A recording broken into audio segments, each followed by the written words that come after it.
Sentence में जहाँ subject और सब्जेक्ट कॉम्प्लीमेंट हो और दोनों ही नाउन्स हो,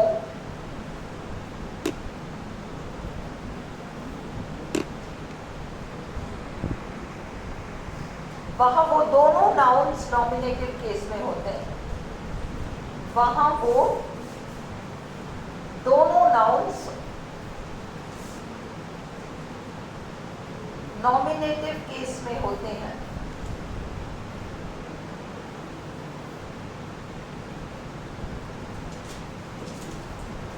अगले लाइन में लिखो सब्जेक्ट के पोजीशन में, सब्जेक्ट की जगह कोई सा भी नाउन या प्रोनाउन आए, कोई सा भी नाउन या प्रोनाउन आए, शुरू से रिपीट करूं, हाँ, सब्जेक्ट की जगह कोई सा भी नाउन या प्रोनाउन आए, वह हमेशा नॉमिनेटिव केस में ही होता है। वह हमेशा नॉमिनेटिव केस में ही होता है। और केस नाउन और प्रोनाउन में ही देखा जाता है। और केस नाउन और प्रोनाउन में ही देखा जाता है, एडजेक्टिव एडवर्ब में नहीं देखा जाता। केस नाउन और प्रोनाउन में ही देखा जाता है। इसलिए यदि वाक्य में सब्जेक्ट कॉम्प्लीमेंट नाउन हो, यदि वाक्य में सब्जेक्ट कॉम्प्लीमेंट नाउन हो, तो वह सब्जेक्ट कॉम्प्लीमेंट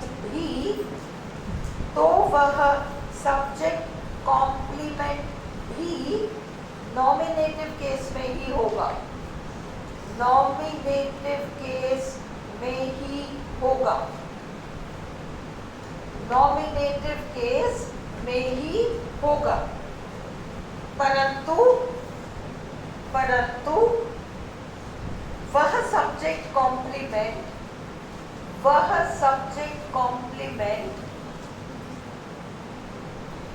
वाक्य के उस हिस्से में आ रहा होता है, वाक्य के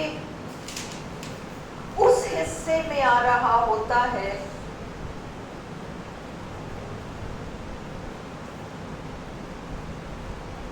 जिसको कि हम प्रेडिकेट के नाम से जानते हैं, जिसको कि हम प्रेडिकेट के नाम से जानते हैं।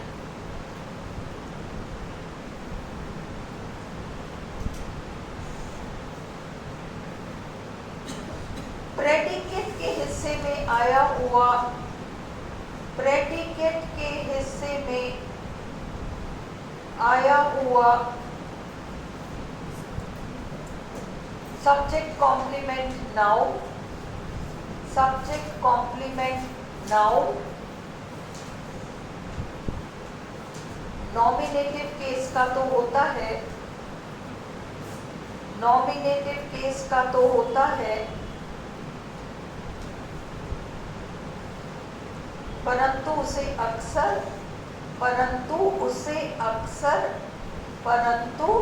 उसे अक्सर एक दूसरा नाम दिया जाता है, एक दूसरा नाम दिया जाता है, डैश लगाकर, predicate nominative.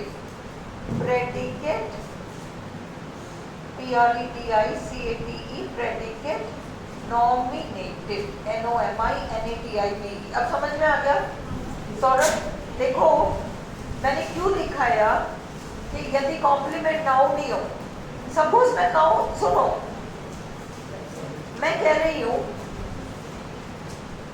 Okay, I am saying Kabir is a film star, Kabir is a film star. अब इसमें फिल्म स्टार संज्ञा है, नाउन है, कॉम्प्लीमेंट है, क्योंकि कबीर ही फिल्म स्टार है, फिल्म स्टार ही कबीर है, तो फिल्म स्टार नाउन हो गया, कॉम्प्लीमेंट हो गया, नॉमिनेटिव केस में हो गया।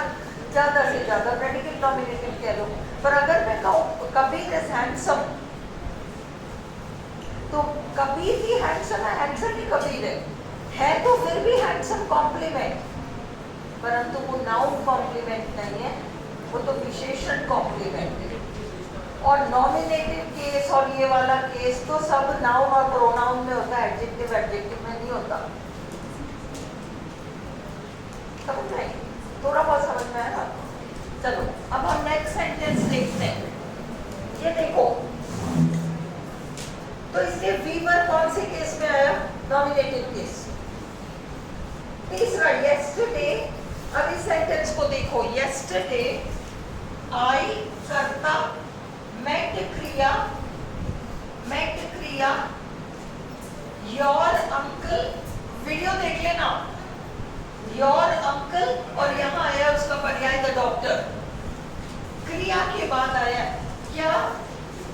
आई डॉक्टर है क्या? आई अंकल है क्या? तो ये अंकल और डॉक्टर ये तो ऑब्जेक्ट्स है। ऑब्जेक्ट की जगह आया हुआ नाउन कौन सा केस होता है?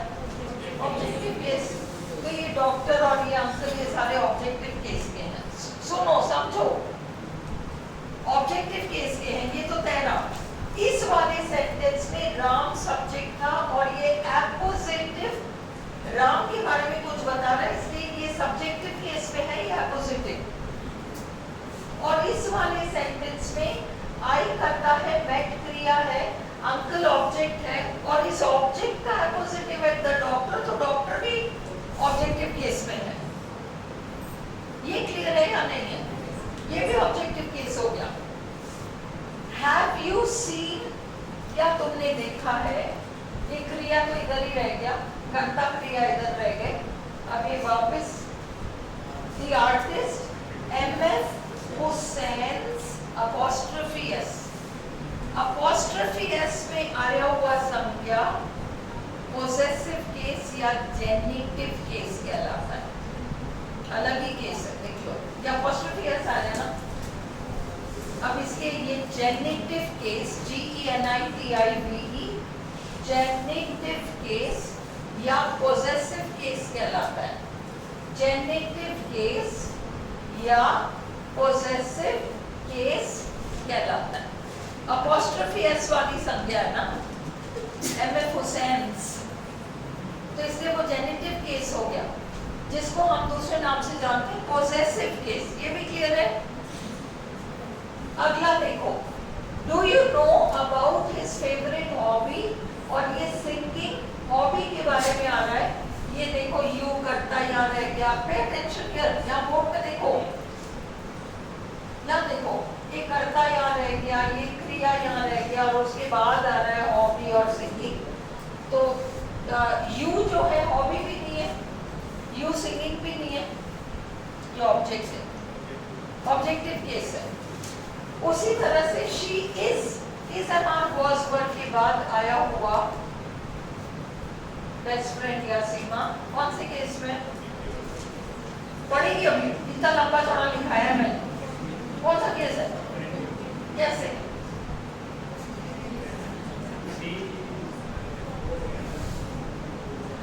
सौरभ खड़े हो जाओ, मैंने आधा पेज लिखा है, इसको समझाओ तुम। ये is am are was verb के बाद आईएनजी नहीं आ रहा ना, कुछ भी नहीं आ रहा ना। ये ही शी ही बेस्ट फ्रेंड है और यही शी है, मेरी बेस्ट फ्रेंड ही वो शी है, यही वो है वही है, तो ये क्या कहलाएगा? Subject complement. और सब्जेक्ट कॉम्प्लीमेंट कौन सी केस में होता है? नॉमिनेटिव केस है।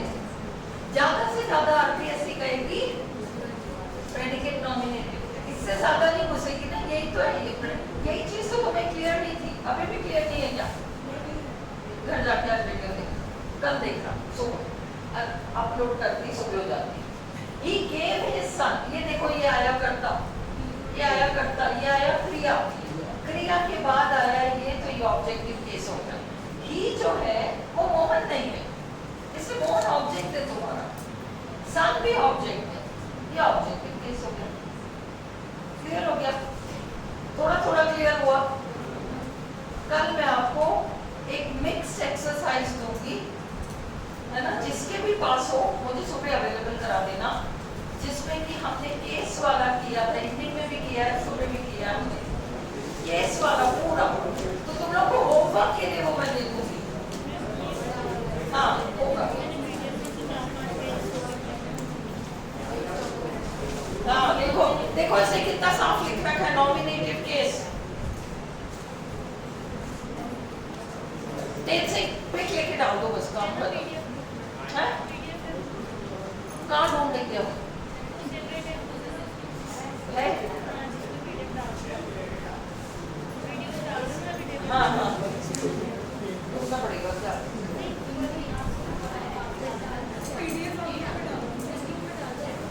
तुम तेज सिंह को वो डाल दो, इसने बहुत साफ लिख रखा है।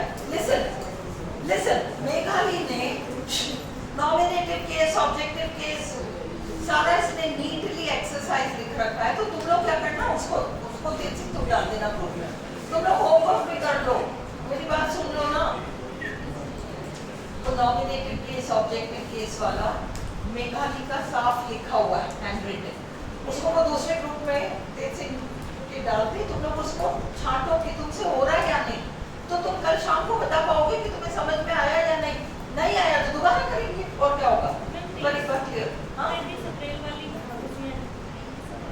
23 अप्रैल हम कहाँ 23 अप्रैल तक जाएंगे, 5-6 दिन 7 दिन हो गए। तो डाल देना तेज सिंह को, दे दे वो वाला PDF। बंद कर दो आज से क्लास खत्म, बंद कर दो। सौरभ अभी क्लियर